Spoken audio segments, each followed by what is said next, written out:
Bom, então vamos continuar ali no capítulo 11 do Evangelho de João, vendo a ressurreição de Lázaro. Hoje a gente vai ler do verso 32 ao 46.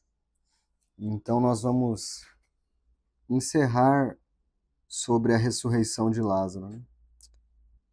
A partir do verso 32 diz assim: Quando Maria chegou ao lugar onde estava Jesus, ao vê-lo, lançou-se-lhe aos pés, dizendo: Senhor, se estiveras aqui, meu irmão não teria morrido. Jesus, vendo-a chorar, e bem assim os judeus que a acompanhavam, agitou-se no espírito e comoveu-se.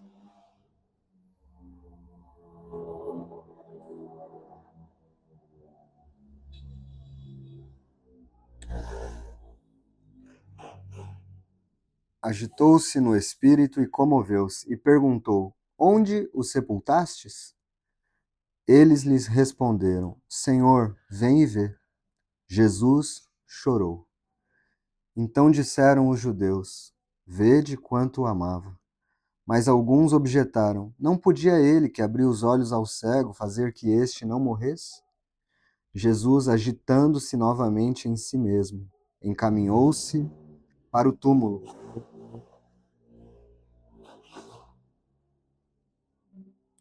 Era este uma gruta a cuja entrada tinham posto uma pedra. Então ordenou Jesus: Tirai a pedra. Disse-lhe Marta, irmã do morto: Senhor, já cheira mal, porque já é de 4 dias. Respondeu-lhe Jesus: Não te disse eu que, se creres, verás a glória de Deus? Tiraram então a pedra, e Jesus, levantando os olhos para o céu, disse: Pai, graças te dou porque me ouviste. Aliás, eu sabia que sempre me ouves, mas assim falei por causa da multidão presente, para que creiam que tu me enviaste. E tendo dito isto, clamou em alta voz: Lázaro, vem para fora. Saiu aquele que estivera morto, tendo os pés e as mãos ligados com ataduras, e o rosto envolto num lenço. Então lhes ordenou Jesus: Desatai-o e deixai-o ir. Muitos, pois, dentre os judeus que tinham vindo visitar Maria, vendo o que fizera Jesus, creram nele. Outros, porém, foram ter com os fariseus e lhe contaram dos feitos que Jesus realizara. Senhor, nós te agradecemos pela palavra que acabamos de ler e pedimos ao Senhor que fale aos nossos corações. Teu Espírito Santo toque no mais profundo do nosso ser, porque a tua palavra é poderosa para produzir frutos excelentes. A tua palavra pode transformar o coração mais duro. A tua palavra pode ressuscitar mortos em pecados, trazê-los à vida. Que o poder da tua palavra se manifeste aqui nesta noite, sobre os nossos corações. Ilumina o nosso entendimento. Vai fundo com a tua palavra, Senhor. Nós te suplicamos, em nome de Jesus. Amém. Nós estamos meditando então nesse momento em que morreu o amigo do Senhor chamado Lázaro, e as suas irmãs enviaram um recado para Jesus. Olha, o recado não era que ele estava morto, o recado era: olha, está enfermo aquele a quem amas. Ele está muito doente. E Jesus se demorou alguns dias, e ao se demorar, ele sabia o que ia acontecer. Lázaro morreu. E quando ele chegou, as duas irmãs, Marta e Maria, ambas vieram falando: Senhor, se tivesses aqui, não haveria de ter morrido meu irmão. Então, na última vez que estivemos aqui, nós falamos o que Jesus falou para Marta: Eu sou a ressurreição e a vida. Quem crê em mim, ainda que seja morto, viverá. E aí nós vimos, né, o que a ressurreição um dia chegará para todos os homens. Uns ressuscitarão para a justiça e para a glória eterna. Outros ressuscitarão para uma condenação eterna. Todos ressuscitarão. Mas os que creem em Jesus já passaram da morte para a vida. Não há nenhuma condenação para os que estão em Cristo Jesus. Por quê? Porque eles são bons, porque eles aceitaram uma religião, porque eles colocaram uma Bíblia debaixo do braço e agora eles são melhores que os outros, por isso eles têm vida? Não. Porque em algum momento de sua história, de suas vidas, eles reconheceram que eram pecadores perdidos e viram em Jesus a única esperança e solução para a vida. Entenderam que a única coisa que podia salvá-los é o sangue que foi derramado na cruz. Isso é o que a gente tem repetido aqui vez após vez. Este é o Evangelho. O Evangelho não é a Luísa fazendo o melhor que pode para tentar se salvar, nem a dona Gerolina tentando de tudo para agradar a Deus. O Evangelho é o reconhecimento de que nós não conseguimos, de que nós não somos capazes, de que nós somos pecadores terríveis, mas que alguém santo, justo, bom, que nunca cometeu pecado algum, substituiu pecadores como eu e você. Este é o Evangelho.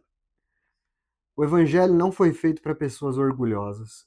O Evangelho alcança aqueles que reconhecem, bem-aventurados os que são pobres de espírito, bem-aventurados os que reconhecem que são miseráveis, bem-aventurados aqueles que choram, porque eles serão consolados.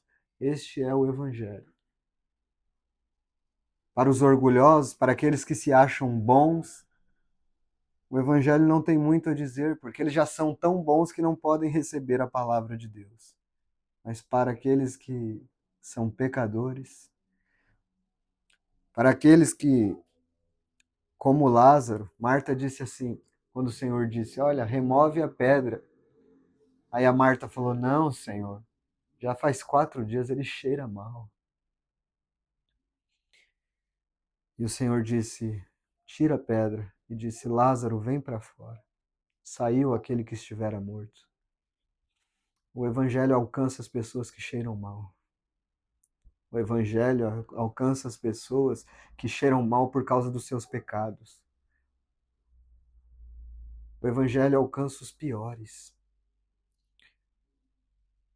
O ser humano cheira mal, mesmo que ele não reconheça isso. É o fedor do pecado que desagrada a Deus, de uma mente que não quer buscar a Deus, de um coração orgulhoso. Nós somos pessoas complicadas, nós somos pessoas difíceis. Desde que o pecado entrou no mundo, nós somos muito difíceis. Mas Deus tem misericórdia e enviou Jesus para nos salvar. A primeira coisa que eu quero extrair deste texto é que no primeiro versículo que nós lemos, pense aqui que tem uma irmã indo aos pés de Jesus, porque ela mandou um bilhete para que Jesus viesse enquanto ele estivesse doente. Ela falava, Jesus já curou tanta gente, meu irmão está doente, se ele vier aqui, vai ser curado. Só que Jesus, de propósito, esperou, porque ele queria trabalhar outras coisas no coração daquelas mulheres. Ele queria trabalhar a fé, ele queria mostrar que ele era a ressurreição e a vida. E nós vemos aqui Maria ir correndo até Jesus e se lançar aos pés dele. Toda vez que esta mulher aqui, Maria de Betânia, aparece na Bíblia, ela está sempre aos pés de Jesus. Uma vez Jesus foi fazer uma visita na casa dela e é dito que ela ficava aos pés de Jesus para ouvir os ensinamentos dele. Agora seu irmão morreu e ela vai aos pés de Jesus suplicar ajuda. No capítulo seguinte, que nós vamos estudar nas próximas semanas, capítulo 12, Maria está aos pés de Jesus, agradecendo e louvando a ele. Ela está aos pés de Jesus para ouvir os ensinamentos. Ela está aos pés de Jesus quando ela está no momento de sofrimento e dor, e ela está aos pés de Jesus para agradecer. Essa é a marca dessa mulher. Ela amava tanto ao Senhor que não importava nem tanto as circunstâncias. É claro que ela estava sofrendo, é claro que ela estava chorando, é claro que ela sentia falta do seu irmão. Mas quando ela via Jesus, tudo que ela podia fazer é se inclinar aos pés dele. Porque ela entendeu que o melhor lugar da terra é aos pés de Jesus. Quando uma pessoa vai aos pés de outra, ela reconhece a grandeza da outra e a pequenez de si mesma. Ela se ajoelha aos pés em reverência. Ela diz: eu não sou nada, mas ele é tudo. Então, essa, inclusive, deveria ser a marca de todo verdadeiro crente. O que é um crente? O que é uma pessoa que verdadeiramente creu no Senhor? Estou falando de gente que diz que crê, não, que vai ali, acolá, dá glória, canta. Não, não, não, não, não. Estou falando do verdadeiro crente, do que tem um relacionamento com Jesus, não com a religião. Esse vive aos pés do Senhor. Aos pés. Em oração, em dependência dele. Só quando está tudo bem? Não, quando tem um irmão morto. Para ouvir o ensino e para louvar e glorificar quando tem que agradecer. Está sempre aos pés. Essa é a vida cristã. A gente, a gente não está sempre aos pés do Senhor, porque a gente é meio difícil, né? Quando está com problema, talvez alguns vão aos pés de Jesus pedir ajuda. Mas talvez outros se fechem e comecem a culpar Deus. Não. Essa situação que eu estou passando. Outros só vão até Deus quando está tudo bem. Outros, quando está tudo bem, aí que esquecem mesmo. Maria era uma mulher constante aos pés de Jesus. Não importavam as circunstâncias. Uma verdadeira crente. Alguém que amava ao Senhor. Ela amava mais a Jesus do que as circunstâncias. Ela estava pronta, mesmo diante da morte, para estar aos pés. Nós não lemos um versículo anterior, mas no capítulo 11, versículo 28, a Marta foi chamar a Maria e disse em particular: o mestre chegou e te chama. Marta, a irmã de Maria, foi: ó, o mestre já chegou e ele está te chamando. Então ela foi correndo e se lançou aos pés. Se o mestre me chama, eu sei o lugar para onde eu vou. Eu vou para os pés dele, porque eu preciso dele. Os pés dele são a palavra de Deus diz assim: quão formosos são os pés daqueles que anunciam boas novas. Jesus é aquele que anuncia boas novas. E Maria aprendeu a amar os pés formosos de Jesus. Sim, um pé empoeirado de andar por quilômetros, mas um pé santo que anunciava as boas novas, que chegou até o coração daquela mulher. Depois desta lição de ver Maria aos pés e que deve nos falar tanto, nós vemos outra coisa aqui: o amor de Jesus. Versículo 33 diz: Jesus, vendo-a chorar, e bem assim os judeus que a acompanhavam, agitou-se no espírito e comoveu-se. Jesus é Deus. Ele sabe que ele vai ressuscitar a Lázaro. Ele sabe que ele demorou para ir. Ele sabe de tudo. Porque ainda ele se comove e chora. Diante dessa situação, nós vemos o versículo 35. Jesus chorou.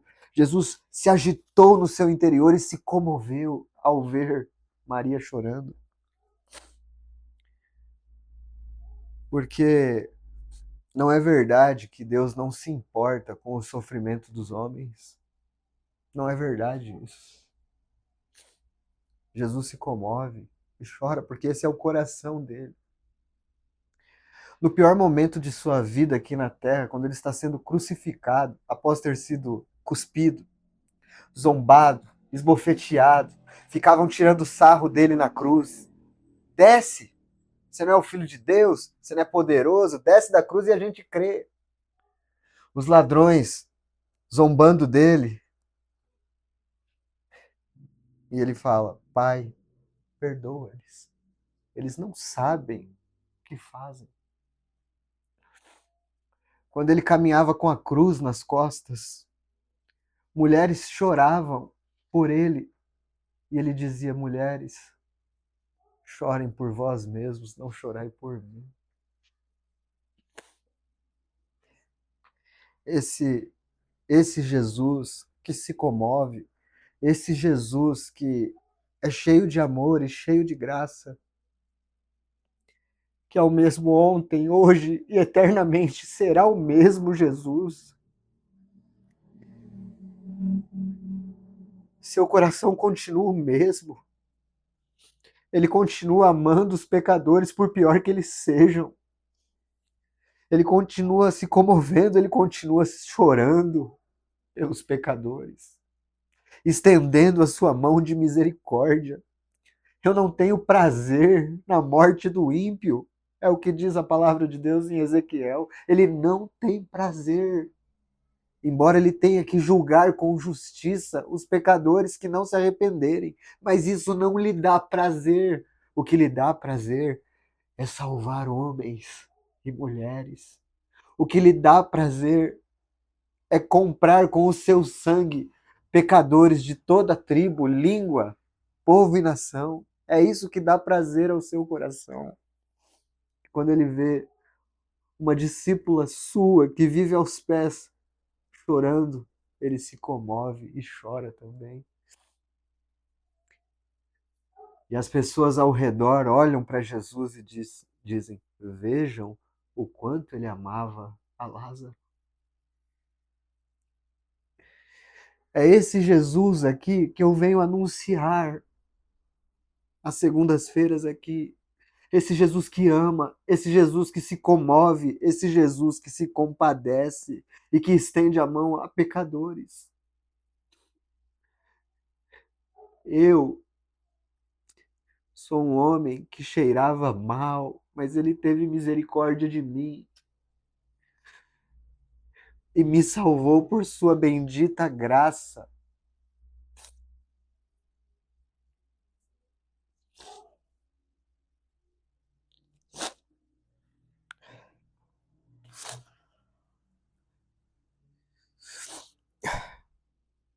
Versículo 39 diz assim: Então ordenou Jesus: tirai a pedra. Disse-lhe Marta, irmã do morto: Senhor, já cheira mal, porque já é de 4 dias. Você imaginou quando tiraram aquela pedra, 4 dias, morto, em decomposição, aquela coisa, o cheiro que saiu daquela tumba?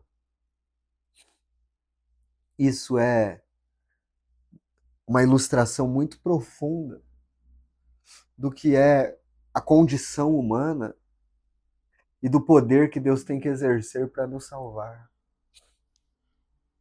Às vezes a gente não tem o entendimento de qual é a nossa condição diante de um Deus santo, diante de um Deus que ele é tão puro de olhos que ele não pode ver o mal, de um Deus que é tão santo que conhece nossos pensamentos, nossos sentimentos.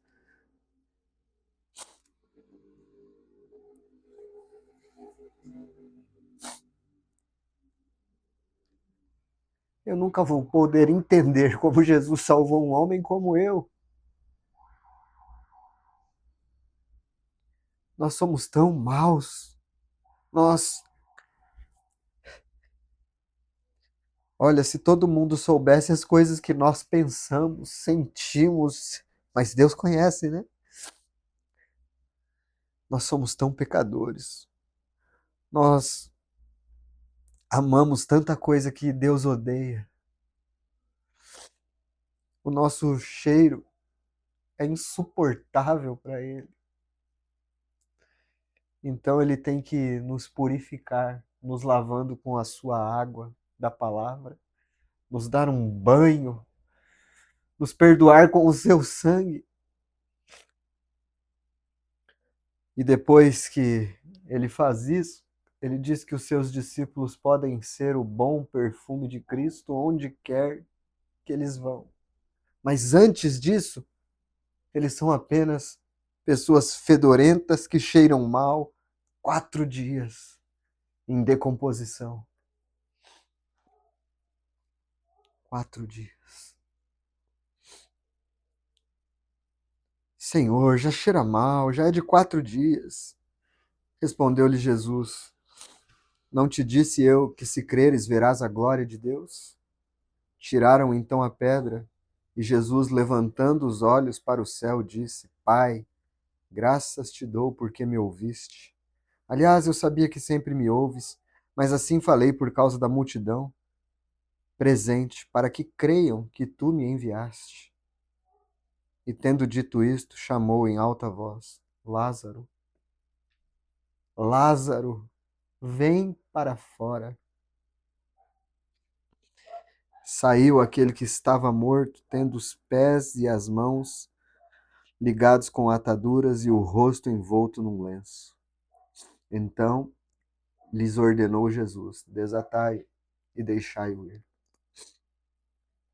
Tem que haver um dia. Tem que haver um dia na vida de um homem e de uma mulher que se dizem discípulos de Jesus, que se dizem salvos, em que esta voz tem que ter bradado: Lázaro, vem para fora. Franklin, vem para fora. Ana Cláudia, vem para fora. Gerolina, vem para fora. Luísa, vem para fora. Graziele, vem para fora. Murilo, vem para fora. Porque essa é a nossa condição, mortos espiritualmente. Jesus tem que vir com o seu poder.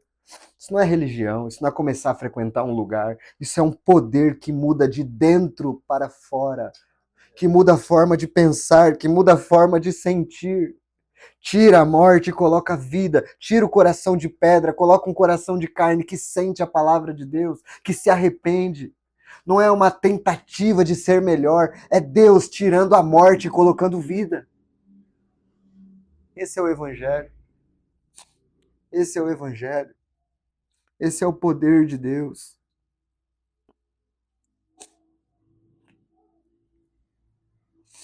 Versículo 45. Muitos, pois, dentre os judeus que tinham vindo visitar Maria, vendo o que fizera Jesus, creram nele.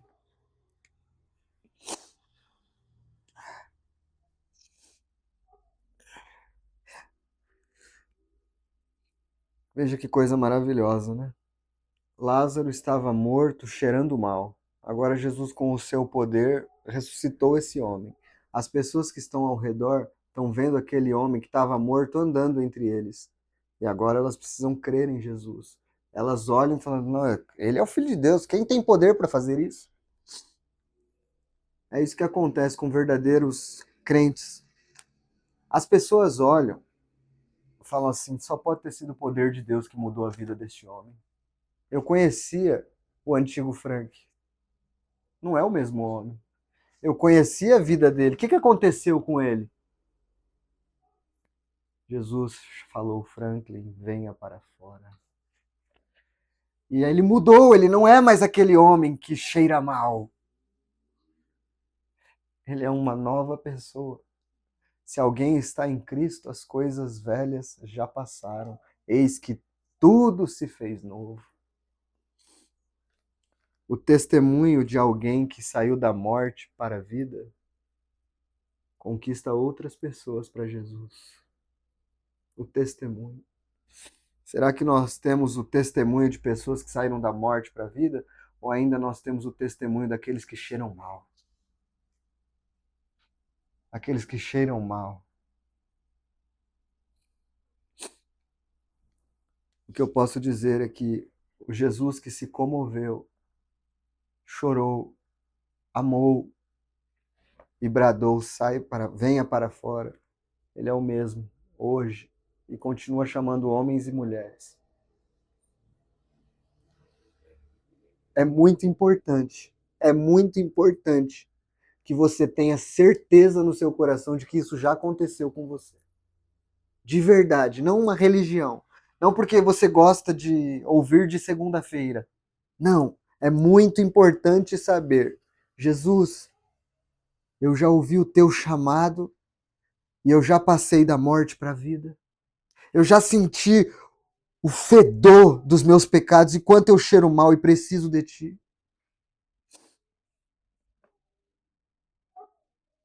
Eu espero que isso realmente tenha acontecido. com cada um aqui, porque o dia se aproxima em que nós nos encontraremos com Ele. Ou nos encontraremos com Ele como um Salvador, ou nos encontraremos com Ele como um juiz. Disso depende se nós já cremos agora, se nós cremos no Senhor.